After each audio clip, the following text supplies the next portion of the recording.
31/10/2025 को supreme court का TET को लेकर एक महत्वपूर्ण निर्णय आया है। नई बेंच, नए जज, लेकिन मुद्दा वही टेट। केस का नाम था Umakant and another versus state of UP and others. इस केस में ऑनरेबल सुप्रीम कोर्ट ने याचिकाकर्ताओं को इसलिए राहत दे दिया कि दोनों याचिकाकर्ता टेट क्वालिफाई कर चुके थे, इसलिए उनकी बर्खास्तगी को रद्द करते हुए उनकी नौकरी को रेस्टोर करने का आदेश सुनाया। आज के इस अंक में हम देखेंगे कि इस केस की पृष्ठभूमि क्या थी, सुप्रीम कोर्ट का आदेश क्या था और इस आदेश से निष्कर्ष क्या निकलता है और आगे आने वाली क्या क्या संभावनाएं हो सकती है। नमस्कार, इस अंक में आप सभी का बहुत बहुत स्वागत है। आरटीई एक्ट 2009 के तहत 23 अगस्त 2010 को एनसीटीई द्वारा एक नोटिफिकेशन जारी किया गया था, जिसमें सभी शिक्षकों की भर्ती की न्यूनतम योग्यता में टेट को जोड़ दिया गया। 25 जून 2011 को कानपुर में Jwala Prasad Tiwari junior high school Uttar Pradesh के प्रबंधन ने बेसिक शिक्षा अधिकारी के अनुमति से सहायक शिक्षकों के लिए 4 पदों की भर्ती निकाली गई। इसके लिए 3 जुलाई 2011 को विज्ञापन दिया गया और इसकी अंतिम तारीख 16 जुलाई 2011 थी। 13 मार्च 2012 को बेसिक शिक्षा अधिकारी ने इन दोनों अपीलकर्ताओं को चयन की मंजूरी दे दी और 17 मार्च 2012 से दोनों अपीलकर्ता सहायक शिक्षक के रूप में पदभार ग्रहण कर लिया। 13 नवंबर 2011 को यूपी सरकार द्वारा पहली बार टेट परीक्षा का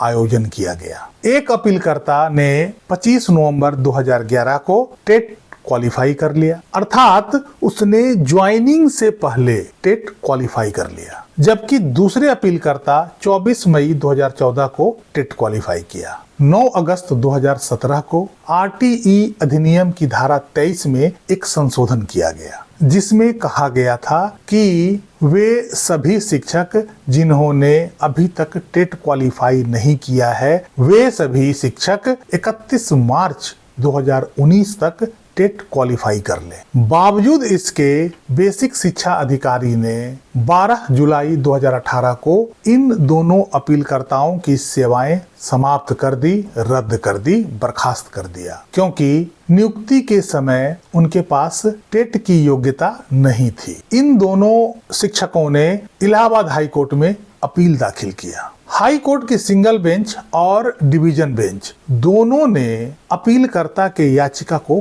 खारिज कर दिया और उन्हें कोई राहत देने से मना कर दिया। इसके बाद मामला अपील के माध्यम से सुप्रीम कोर्ट पहुंचा। दोनों शिक्षकों ने सुप्रीम कोर्ट में इस आदेश के खिलाफ याचिका लगाई। सुप्रीम कोर्ट में इस मामले की सुनवाई कर रहे थे chief justice Shri BR Gavai और justice Vinod Chandran. Supreme court ने 9 अगस्त 2017 के संशोधन द्वारा जोड़ी गई आरटीई अधिनियम की धारा 23(2) के दूसरे प्रावधान के आधार पर इस केस का फैसला सुनाया, जिसमें कहा गया था कि जो शिक्षक 31 मार्च 2015 को या उससे पहले शिक्षक के रूप में नियुक्त थे और न्यूनतम योग्यता नहीं रखते थे, उन्हें योग्यता हासिल करने के लिए अर्थात टेट पास करने के लिए 31 मार्च 2019 तक का समय दिया गया था। कोर्ट ने पाया कि इस अवधि के दौरान दोनों याचिकाकर्ता, दोनों शिक्षक ने टेट क्वालिफाई कर लिया था। सुप्रीम कोर्ट ने दोनों शिक्षकों अर्थात दोनों अपीलकर्ताओं को राहत देते हुए अपने आदेश में हाई कोर्ट और डिवीजन बेंच के आदेश को रद्द कर दिया। इसके अलावा 12 जुलाई के BSA अर्थात बेसिक शिक्षा अधिकारी के आदेश को भी रद्द कर दिया, जिसके तहत दोनों शिक्षकों को बर्खास्त किया गया था। दोनों अपीलकर्ताओं को सहायक शिक्षक पद पर तत्काल प्रभाव से बहाली का आदेश दिया। सुप्रीम कोर्ट ने यह भी कहा कि यद्यपि अपीलकर्ता बकाया वेतन के हकदार नहीं होंगे, लेकिन वे सेवा की निरंतरता और वरिष्ठता के सभी लाभों के हकदार होंगे। अब सुप्रीम कोर्ट के इस आदेश से जो निष्कर्ष निकलता है उस पर थोड़ी विवेचना कर लेते हैं। नंबर 1 कि 2010 के बाद नियुक्त सभी शिक्षकों को टेट पास करना आवश्यक होगा। वैसे सभी शिक्षक कोई गलतफहमी में ना रहें और किसी के द्वारा दिए गए कोई आश्वासन में ना रहें। यह नई बेंच थी, नए जज थे, उनका भी स्पष्ट रूप से इस संबंध में यही मानना है कि 2010 के बाद नियुक्त सभी शिक्षकों को नियत समय पर टेट पास कर लेना आवश्यक है। अब चाहे इसके लिए सुनवाई किसी भी बेंच में हो या लार्जर बेंच में भी हो, लेकिन 2010 के बाद नियुक्त शिक्षकों को राहत मिलने की कोई उम्मीद नहीं है। इसके लिए केवल और केवल एक ही रास्ता है कि टेट को ही सुप्रीम कोर्ट में चुनौती दिया जाए और उसे असंवैधानिक घोषित करवाया जाए, जो कि लगभग असंभव है। इसलिए 2010 के बाद जितने शिक्षकों की नियुक्ति हुई है वे अगले 2 साल में टेट आवश्यक रूप से पास कर लें। दूसरा निष्कर्ष इसमें यह निकलता है कि वैसे सभी शिक्षकों के लिए संशय अभी भी बना हुआ है जिनकी भर्ती नोटिफिकेशन 2010 से पहले का था और उनकी भर्ती 2010 के बाद हुई है। कानूनन ऐसे शिक्षकों को भी टेट से राहत मिलनी चाहिए, क्योंकि भर्ती नोटिफिकेशन ही भर्ती का मुख्य आधार होता है। लेकिन ऐसे शिक्षकों को भी टेट पास कर लेना चाहिए, क्योंकि इनकी भी स्थिति 50-50% लगती है।